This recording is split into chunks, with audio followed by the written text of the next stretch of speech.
Ramazani është muaj i mirësive të mëdha. Në këtë emision, me Hoxh Ismailin do të fokusohemi pikërisht rreth kësaj teme. Se si arrihen mirësitë e agjerimit, se si arrihen mirësitë e muajit Ramazanit. Por para se të kalojmë pra tek trajtimi disa pikave, duam që Hoxha na bëj një përmbledhje të mirësive të Ramazanit. Alhamdulillah, wassalatu wassalamu ala nabiyina Muhammedin wa ala alihi wa sahbihi wa man tabi'ahum bi ihsanin ila yawmiddin. Falënderimi takon Allahut të lartësuar, lavdrimet, bekimet dhe paqja qofshin mbi njeriu më të mirë, të dërguarin ton Muhammedin, familjen e tij, shokët e tij dhe mbi të gjithë ata të cilët ecin në rrugën e tyre deri në ditën e gjykimit. Padyshim që muaji i Ramazanit ka mirësi të mëdha. Është një kohë që e ka veçuar Allahu i lartësuar. Allahu ka krijuar hapësirën kohore. Dhe ai ka përzgjedhur muajin e Ramazanit. Wa rabbuka yakhluqu ma yasha wa yakhtar. Allahu thotë në Kur'an, Zoti yt krijon çfarë të dëshirojë dhe ai përzgjedh. Disa krijesa i ka përzgjedhur Allahu. Ka përzgjedhur profetët, ka përzgjedhur profetin ton Muhammedin alayhis salam, i cili është më i miri të dërguarve, më i madh i tyre, më i nderuari. Ka përzgjedhur ummetin islam, ummeti jon është ummeti më i mirë. Ka përzgjedhur Mekën, është vendi më i mirë, Ka'ben, xhamia më e mirë, shtëpia më e dashur tek Allahu i lartësuar. Ka përzgjedhur muajin e Ramazanit, është muaji më i mirë i vitit, është muaj i veçantë, muaj i mirësive. Ka përzgjedhur natën e Kadrit. Prandaj njeriu duhet që t'i shfrytëzojë këto kohë, ta shfrytëzojë muajin e Ramazanit, të përpiqet të arrijë mirësitë e Allahut të lartësuar në Ramazan. Vërtet ai që përpiqet me besim i arrin. Nga ana tjetër ai që nuk përpiqet privon veten nga një mirësi shumë e madhe.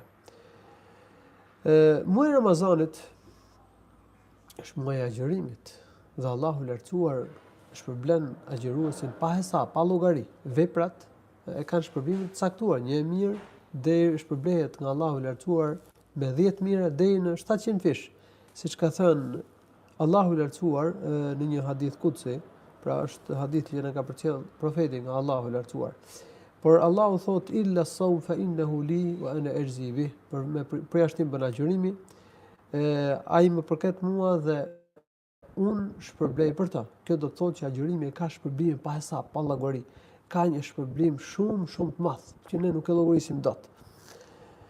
Agjërimi i muajit Ramazanit është i barabartë me agjërimin e 10 muajve sipas një hadithi të profetit sallallahu alaihi wasallam. Muaji i Ramazanit është edhe shkak për faljen e gjunaheve. I dërguar Allahut ka thënë: "Men sama Ramadana imanan wa ihtisaba, ghufira lahu ma taqaddama min dhanbi." Kush agjiron muajin e Ramazanit me besim dhe duke shpresuar vetëm shpërblimin e Allahut të lartësuar, atij i falen gjunahet e kaluara, por i falen gjunahet e vogla, ndërsa nga gjunahet e mëdha njeriu duhet të bëjë tauba, duhet bëj kthesë, duhet heq dorë prej tyre. Në qoftë se një mëkat ka të bëjë me të drejtat e njerëzve, atëherë duhet të shlyhet detyrimet ndaj njerëzve, sepse mëkati që ka të bëjë me të drejtat e njerëzve nuk falet në qoftë se njeriu, pra nuk mund të quhet sakt taubja nga një mëkat i tillë pa shlyer detyrimin ndaj njeriu, pa i kërkuar hallashtin njeriu që i është bërë dëm. Pra muaji i Ramazanit është muaji i faljes së mëkateve, nëse robit nuk i falen gjunahet në Ramazan, kur do t'i falen gjunahet? Prandaj dhe profeti ka treguar në një hadith se meleku Xhibril ka bërë lutjen: "Men adraka Ramadan fa lam yughfar lahu fa dakhala an-nar fa ab'adahu Allah." Kush arrin muajin e Ramazanit dhe nuk i falen gjunahet dhe përpasoi ai hyn në zjarrin e xhehenemit, atë Allahu e largof nga mëshira e vet. Dhe profeti kur e ka dëgjuar këtë lutje ka thënë amin, ka thënë o Allah, pranoje këtë lutje. Kjo tregon domethënë që muaji i Ramazanit është muaj, është sebeb për faljen e gjunaheve, domethënë veprat e mira që besimtari kryen në Ramazan, si agjërimi, falja e namazit taravive, falja në natën e Kadrit dhe të tjera vepra që besimtari kryen në muajin e Ramazanit. Por ka njerëz që nuk u falen gjunahet në Ramazan, për shkak se nuk i kryejnë veprat që kërkon Allahu subhanahu wa taala, për shkak se nuk bëjnë tobe për shkak nga gjunahet, ose nuk kanë shlyer detyrimet ndaj njerëzve, ose nuk e kanë përmbushur agjërimin siç duhet, nuk janë kujdesur për agjërimin, nuk e kanë ruajtur agjërimin. Në muajin e Ramazanit Allahu i lartësuar liron njerëz nga zjarri i xhehenemit. Në çdo natë muajit Ramazanit liron Allahu njerëz nga zjarri i xhehenemit. I liron domethënë i shpall si të shpëtuar, do shpëtojnë. Se për çdo njeri është caktuar një vend xhenet dhe një vend në zjarrin e xhehenemit. Dhe nëse njeriu nuk shpëton nga zjarri i xhehenemit, përfundon në xhehenem. Në muajin e Ramazanit Allahu subhanahu wa taala, madje ka dhe një hadith që tregon se në çdo kohë iftari Allahu liron njerëz nga zjarri i xhehenemit. Sipas një hadithi tjetër, në çdo ditë dhe çdo natë Ramazanit Allahu i lartësuar liron nga njerëz nga zjarri i xhehenemit. Pra, ka hadith që thotë në çdo natë Ramazanit Allahu liron njerëz nga zjarri i xhehenemit. Ka një hadith tjetër thotë në çdo kohë iftari Allahu liron njerëz nga zjarri i xhehenemit. Sipas një hadithi tjetër, në çdo ditë dhe çdo natë Ramazanit Allahu liron, domethënë shpëton njerëz nga zjarri i xhehenemit. Muaji Ramazanit është edhe muaji i pranimit të lutjes, prandaj sipas një hadithi në çdo ditë dhe çdo natë Ramazanit Allahu besimtari ka një lutje që ja pranon Allahu i lartësuar. Ta shfrytëzojmë netët dhe ditët e muajit Ramazanit duke bërë lutje, sidomos netët e 10 netëve të fundit të Ramazanit, netët tek të 10 netëve të fundit, sidomos natën 27, që me mundësinë më të madhe është nata e Kadrit. Pra, të bëjmë lutje Allahut të lartësuar me shpresë se Allahu i lartësuar do të pranojë lutjet tona. Sipas një hadithi tjetër, profeti sallallahu alaihi wasallam ka thënë agjëruesit, pra i pranohet lutja. Agjërimi ndërmjetëson për robën tek Allahu i lartësuar ditën e gjykimit, sipas një hadithi të profetit sallallahu alaihi wasallam. Gjithashtu, në muajin e Ramazanit hapen dyert e xhenetit, mbyllen dyert e zjarrit të xhehenemit dhe lidhen shejtanët. Pra, shejtanët nuk arrin që t'i tundojnë njerëzit në muajin e Ramazanit. Dhe kjo është një nga mirësitë e muajit Ramazanit, që besimtarët, që muslimanët kanë mundësi në këtë muaj të bëjnë vepra të mira, të arrijnë kënaqësinë e Allahut, të bëjnë tobe, të bëjnë kthesë, të bëjnë ndryshim, fitojnë takwa në muajin e Ramazanit. Në muajin e Ramazanit Allahu i lartësuar mëshiron njerëz, fal njerëz, pra është muaj i bekimeve, i faljes, i mëshirës, muaj i madhërueshëm i Ramazanit. Kush përmbush shtyllat e Islamit dhe krahas tyre fal dhe namazin e taravive, sipas një hadithi, arrit gradën e njerëzve dëshmorë dhe të çiltur tek Allahu subhanahu wa taala. Edhe namazi i taravive ka një mirësi shumë të madhe, sipas një hadithi të profetit sallallahu alaihi wasallam, kush fal namazin e taravive me iman, me besim, dhe duke shpresuar vetëm shpërblimin e Allahut të lartësuar, atij i falen gjunahet e kaluara.